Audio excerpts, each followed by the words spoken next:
Tout commence lorsque Marin contemple le totem du phénix dressé devant lui. Sans vraiment comprendre pourquoi, il ressent un léger frisson, comme si quelque chose d'ancien venait de s'éveiller. Pendant ce temps, dans le laboratoire souterrain de la reine, un savant elfe met au point une poudre redoutable. Mélangée à de la fleur séchée et à de la limaille de fer, cette substance a un effet terrifiant.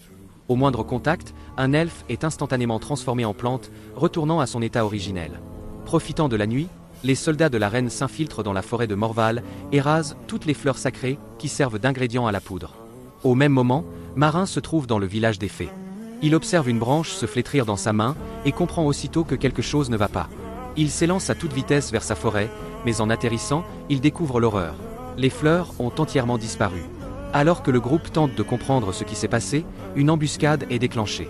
Cachés dans l'ombre, les soldats attaquent. Connor se jette devant Marin et encaisse tous les projectiles de métal. Les deux tombent de l'arbre. Marin invoque aussitôt des lianes pour bloquer une seconde attaque, tandis que Boran nettoie le champ de bataille avec une efficacité brutale. Le combat terminé, il ramène Connor au village, mais il est mourant. Dans son dernier souffle, il confie à Marin une mission claire. Lui seul peut ramener la paix entre les deux peuples, car une guerre sans fin ne ferait qu'ajouter des sacrifices humains et féeriques. Boran, lui, refuse cette vision. Animé par la rage et l'honneur, il décide de mener toutes les fées à la guerre contre le royaume d'Auster. Le lendemain, les elfes de Morval arrivent progressivement au royaume, mais en entrant dans la cathédrale, ils réalisent que le camp du prince est totalement absent.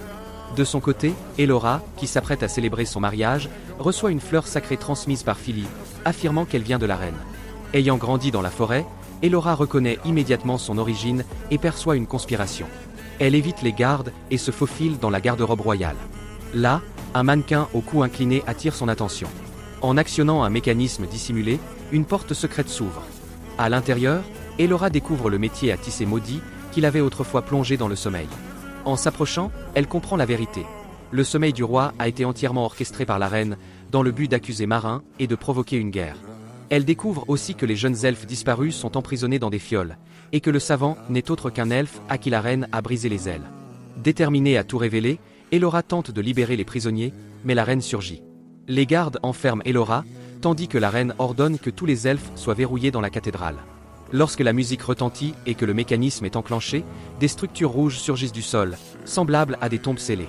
Le piège est refermé, et la guerre devient désormais inévitable.